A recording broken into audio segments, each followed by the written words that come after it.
The film begins with a mysterious poem. In the beginning, there was only the moon, living alone in endless darkness. Longing for companionship, she wished for someone to share her existence with. That wish gave birth to the morning sun, and soon, light spread across the world. But beyond that light, something still lurked within the shadows. Something ancient had been wandering in the darkness for a very long time. Now, its child had finally awakened. At first, these words seem like nothing more than a poem, but as the story unfolds, their true meaning becomes far more important. The scene then shifts to a small village, where a woman named Magpie is having dinner with her two sons. We soon learn that David is her adopted child, while the younger boy is her biological son. However, Magpie is hiding a dark secret. She has already made a decision regarding her husband, and it is not a decision that will bring happiness to anyone. She has decided to kill him. A little later, her husband arrives home. Magpie secretly poisons his tea, and without suspecting anything, he drinks every last drop. Soon afterward, the two head into the forest to cut wood. As they work, the poison begins to take effect, and her husband grows weaker with every passing minute. Meanwhile, on the other side of the village, Magpie's father, who serves as the village pastor, is preaching to the local community. We learn that the entire village follows a strict religious way of life. Standing before the villagers, the pastor proudly tells them that they have been chosen by God and must dedicate themselves to serving their faith. Back in the forest, Magpie places her husband's hand on a thick wooden block. Her plan is simple but horrifying. She wants to kill him right there. Yet when the moment finally arrives, fear takes hold of her. She cannot gather the courage to do it. Desperate, she drinks alcohol to steady herself. Then, forcing herself to act, she finally carries out the gruesome deed. The moment her husband dies, something terrifying happens. Magpie suddenly begins seeing a strange creature with glowing white eyes and two massive horns. Whether it is real or merely a vision remains unclear, but its appearance leaves her deeply shaken. At the same time, the pastor continues his sermon in the village. Suddenly, a magpie covered in blood appears among the crowd. The sight horrifies everyone present. The villagers are stunned, and even the pastor himself is left speechless by what he sees. Sometime later, we are introduced to the pastor's assistant, a man he trusts deeply. The pastor has specifically called him for an important reason. The assistant explains that Magpie has claimed her husband's death was nothing more than an accident. However, the pastor is not entirely convinced. He quietly tells his assistant that he wants him to keep a close watch on his daughter. Soon afterward, Magpie and her two sons begin making their way toward the pastor's house. Along the road, they encounter the pastor and his assistant. As we have already seen, the pastor is an extremely strict and deeply religious man. Ever since the incident involving her husband, he has shown absolutely no sympathy toward his own daughter. Instead of comforting her, he constantly forces her to work and criticizes her at every opportunity. Even now, he scolds her for arriving late when she should have been working in the fields. But the biggest problem lies within the beliefs of this village itself. The pastor and most of the villagers hold extremely old-fashioned views. They see women as nothing more than servants whose purpose is to obey men. Living under such harsh expectations has slowly filled Magpie with frustration and resentment. And with every passing day, that anger continues to grow. The situation becomes even more tragic when we learn that Magpie never wanted this marriage in the first place. Her father, the pastor, had forced her to marry the man she eventually killed. It was a life she never chose for herself, and years of suffering had slowly pushed her to the edge. Meanwhile, Magpie's younger son arrives late for class. Trying to explain himself, he says that they were talking about birds, which caused the delay. David joins the conversation, but the pastor immediately cuts him off. In a cold tone, he reminds David that he is speaking to his own grandson, not him. The remark makes it painfully clear that the pastor has never truly accepted David as part of the family. After all, David was already in Magpie's life before the marriage. Even though the pastor knew this, he still arranged the marriage and expected everyone to simply move on. Once the discussion ends, the villagers head back to work, while the pastor quietly reminds his assistant to continue keeping an eye on everyone. A short while later, Magpie and David are working in the fields when a woman named Andrea notices them. Seeing David working alongside the women, she begins mocking him. Since he had arrived late, he was assigned to work there, and Andrea wastes no time ridiculing him for it. Magpie quickly steps in to defend her son, but Andrea refuses to stop. Instead, she starts praising Magpie's deceased husband, claiming that he was a good man and that their family only survived because of him. According to Andrea, without him, they were nothing. Hearing those words fills Magpie with anger. She immediately fires back, asking where Andrea was when that so-called good man was brutally beating David. She reminds her that her husband had abused the boy mercilessly, even when he was barely able to stand. At that moment, it becomes clear that Magpie's husband was far from the kind and respectable man others believed him to be. Years of abuse, a forced marriage, and constant suffering had pushed Magpie to hate him. Those painful experiences were among the biggest reasons she ultimately decided to end his life. As the argument continues, something strange suddenly happens. Andrea's daughter begins suffering a violent seizure. Her body shakes uncontrollably, and she almost collapses. The sight terrifies everyone around her. But instead of trying to understand what is happening, Andrea immediately blames Magpie. She becomes convinced that Magpie has done something supernatural to her daughter. In her mind, there is only one explanation. Magpie must be responsible. Not wanting any more trouble, Magpie decides to leave with David. However, before they can get far, Andrea and her husband confront them. Andrea's husband aggressively warns Magpie to stay away from his family. Like many others in the village, he believes she is a witch who has cursed his daughter. The man then makes an even more shocking accusation. He tells Magpie that she may have fooled everyone else, but not him. According to him, her husband's death was no accident. He believes she murdered him herself. He doesn't care that she is the pastor's daughter. To him, this is a final warning. Before leaving, he spits directly in Magpie's face. The moment it happens, Magpie once again sees the terrifying horned creature that has been haunting her visions. This time, however, she doesn't back down. Looking directly at Andrea's husband, she tells him that she has seen the same pain his daughter is feeling. Then she delivers a chilling statement. She says that his daughter is suffering because of him, and that he is the one responsible for her pain. With those words hanging in the air, Magpie turns around and walks away. As the story progresses, a shocking truth comes to light. Magpie and David are not simply living under the same roof. The two have secretly developed a romantic relationship, despite David being her stepson. This hidden affair adds another layer of tension to an already troubled family. Meanwhile, the pastor discusses the situation with his assistant.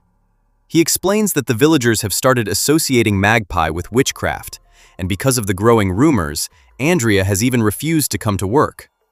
Concerned about his daughter's future, the pastor concludes that the solution is simple.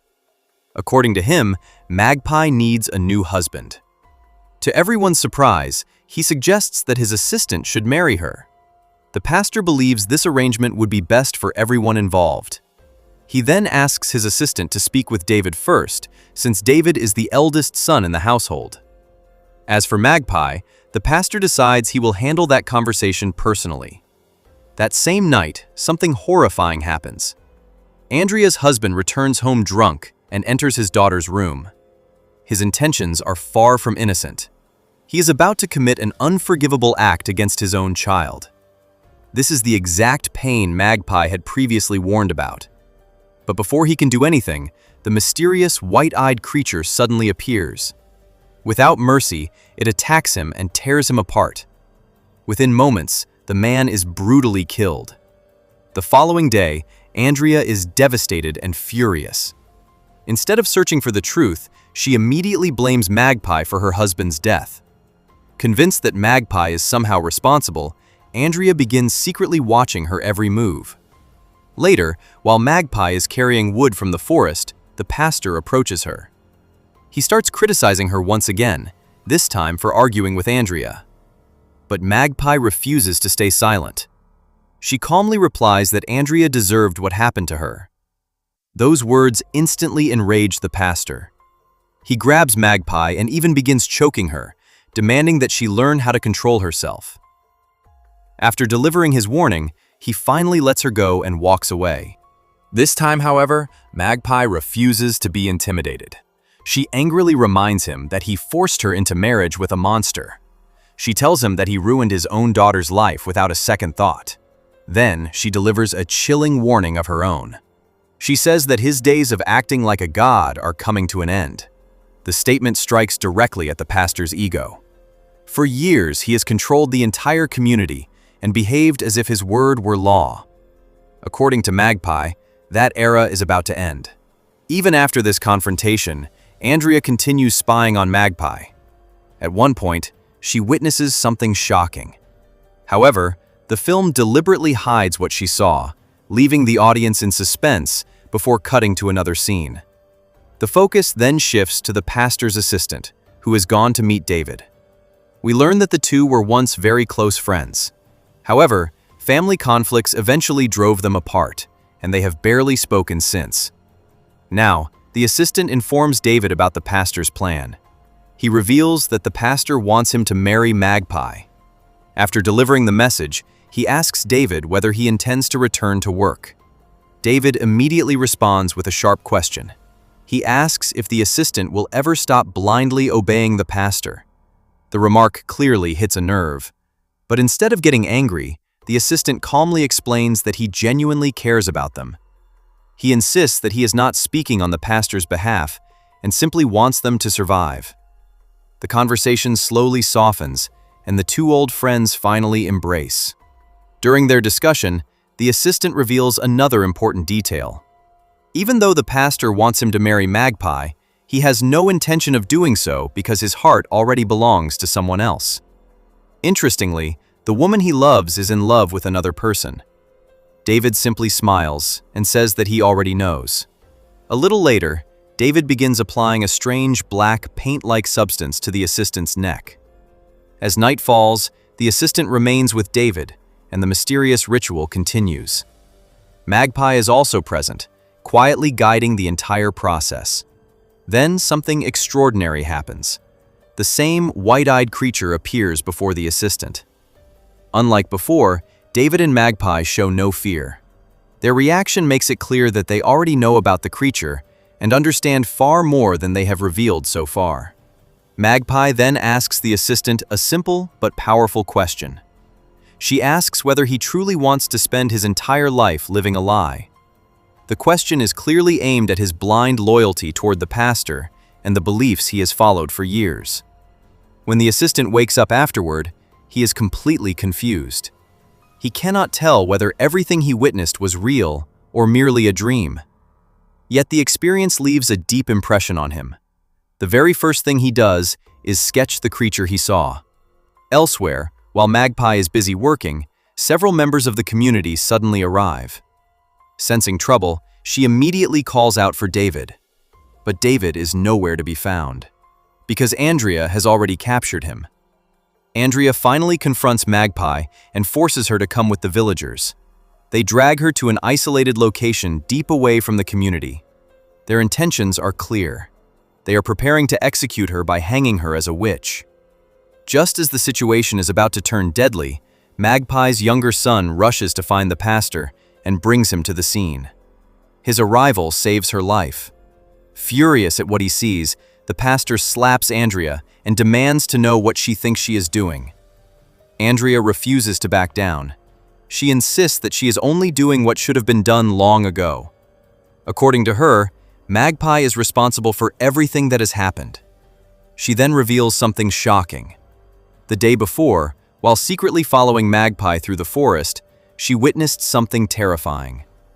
Andrea claims she saw Magpie standing beside the mysterious creature. According to her, Magpie appeared completely under its control. She says a strange black substance was flowing from the creature's body, and Magpie was covering herself with it. This revelation suggests that the black paint-like liquid seen earlier actually belongs to the creature itself. But Andrea is not finished. She goes on to claim that Magpie and the creature share a deep connection. Then she explains what she discovered when she entered her daughter's room. There, she found her husband's body torn into two pieces. In her mind, there are only two possible explanations. Either Magpie killed him herself, or the creature did it for her. Magpie immediately denies every accusation and insists that Andrea is lying. However, Andrea refuses to work alongside her anymore. The entire situation threatens to divide the village even further. Seeing the growing chaos, the pastor orders everyone to remain silent until the truth is uncovered. He sends the villagers back to work and temporarily puts an end to the confrontation. Yet, unknown to everyone, the mysterious creature is still lurking somewhere within the forest. Sometime later, the pastor visits Magpie. By this point, she is suffering from a high fever and appears mentally unstable. He asks her directly what happened to Andrea's husband. Instead of denying it, she calmly replies that she did exactly what he deserved. Then she suddenly bursts into uncontrollable laughter. Trying to understand what is happening, the pastor shows her the sketch of the creature that his assistant had drawn. The moment Magpie sees it, her expression changes. She excitedly says that she has to go to it. Then she begins laughing once again, making her behavior even more disturbing. Deeply disturbed by her condition, the pastor leaves the room and locks the door behind him, imprisoning Magpie inside. Not long afterward, the assistant arrives. He has finally realized that the creature and everything connected to it may actually be real. When he shares his concerns, the pastor admits that he no longer understands what is happening. Meanwhile, the villagers are slowly losing faith in their leader. Rumors continue spreading, fear continues growing, and many have begun turning against the pastor himself. Feeling his authority slipping away, the pastor decides that drastic action is necessary. Determined to restore order, he chooses to punish his own daughter. Together with the villagers, he drags Magpie to a remote location. They tie her up in front of the entire community and publicly humiliate her. The villagers throw tomatoes at her, scream insults, and repeatedly accuse her of being a witch. However, not everyone joins the mob. Andrea's daughter refuses to participate. Unlike the others, she understands that Magpie may have been telling the truth all along. Because of that, she cannot bring herself to condemn her. Soon, the pastor arrives, and the crowd immediately falls silent. Standing before the villagers, he begins praying to God. He declares that justice must be served and promises that Magpie will be punished for her sins. According to him, his own daughter has fallen under Satan's influence. He claims she has embraced darkness and become a servant of evil. He also accuses David of being part of the same corruption. In the pastor's eyes, both Magpie and David have become agents of darkness. Finally, he announces the charge that seals her fate. He publicly declares that Magpie murdered Andrea's husband, and for that crime, she must be punished before the entire village. After delivering his judgment, the pastor orders the villagers to leave Magpie where she is. According to him, there is no need for anyone else to punish her.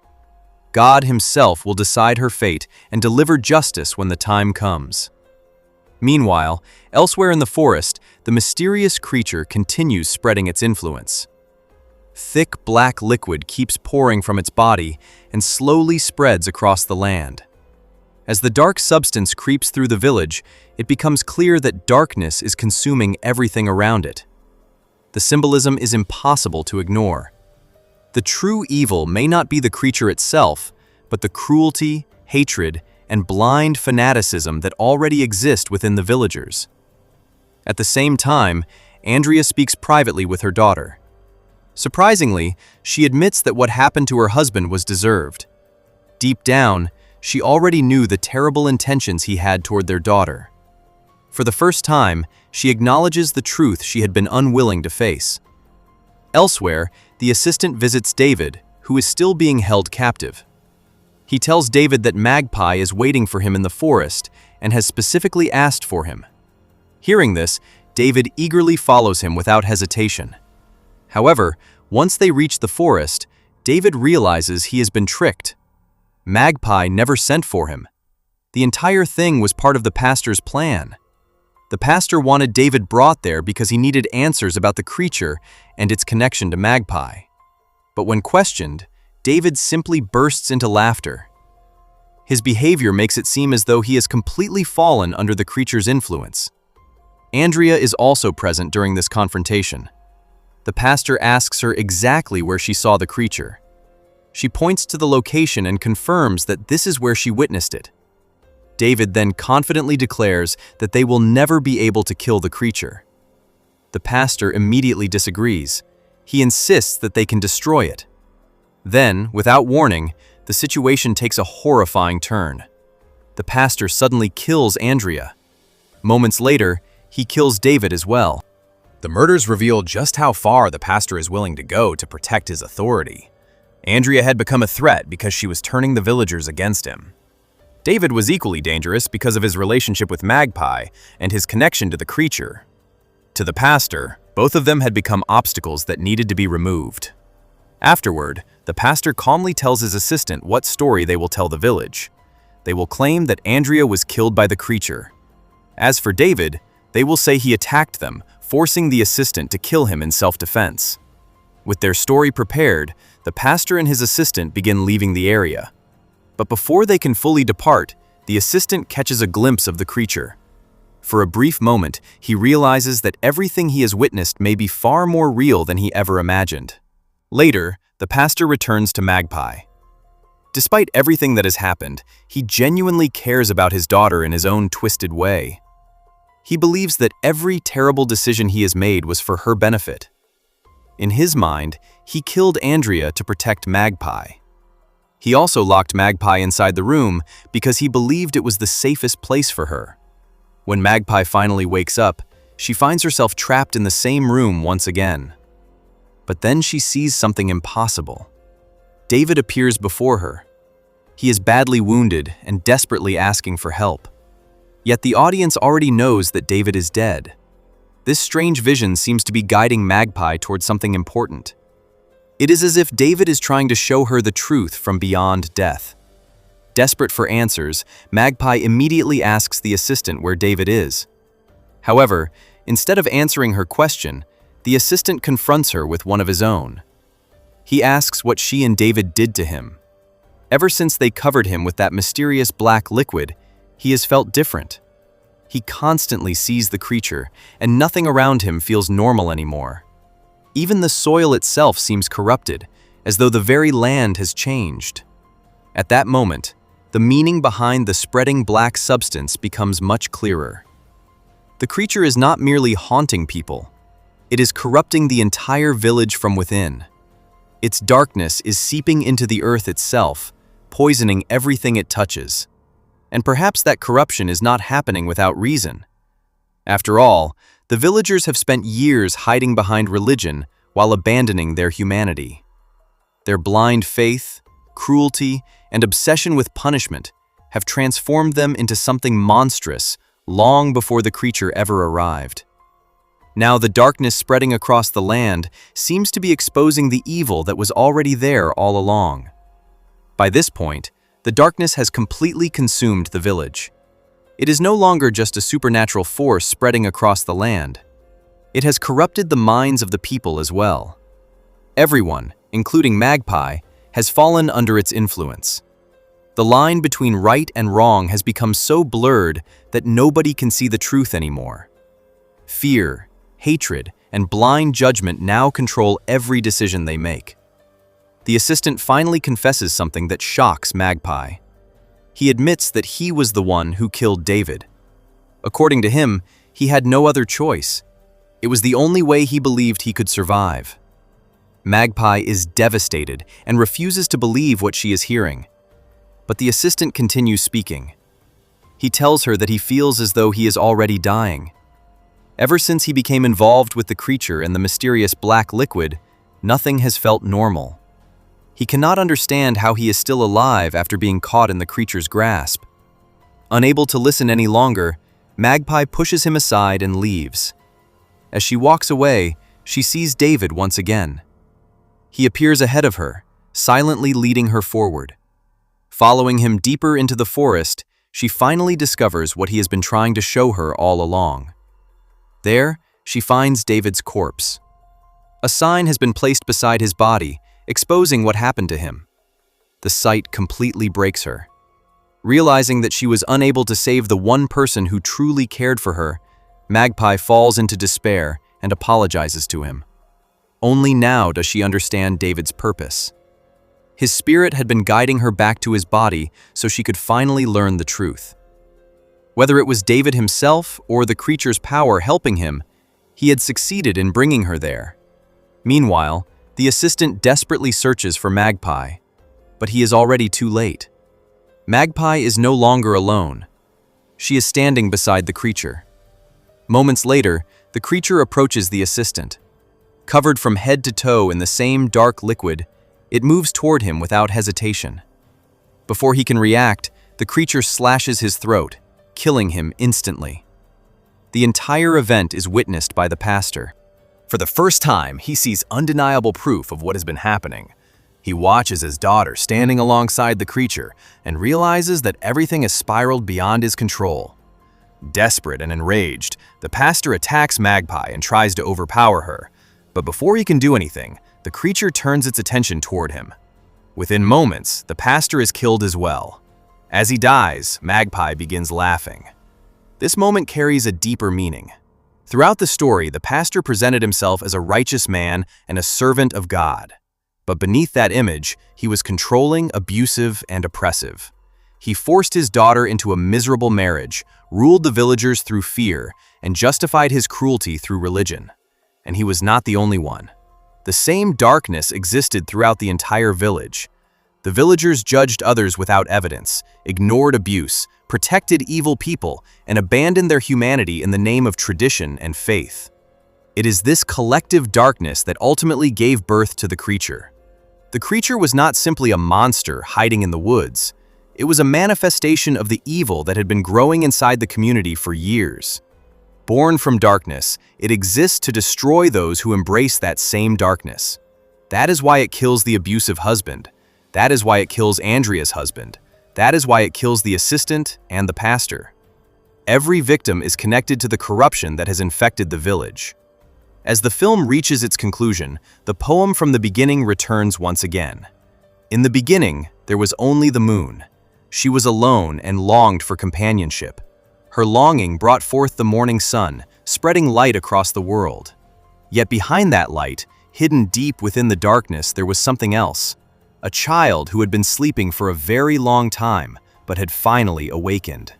By the end of the story, the meaning of these words becomes clear. The moon represents Magpie. From the very beginning, she was alone. Although her father was physically present, he was never truly there for her. Instead of protecting her, he became part of the system that oppressed her. The entire community shared those same beliefs, treating women as property and stripping them of their freedom. Then came the sun. At first, it seemed like her husband would bring happiness into her life, but he only brought more suffering. The true sun in Magpie's life was David. He was the one person who understood her pain and offered her comfort in a world filled with cruelty. However, years of abuse eventually pushed Magpie toward the darkness. Through her suffering, she encountered the creature and embraced its power. Together, she and David chose a path that connected them to that darkness because they believed it was the only escape from their misery.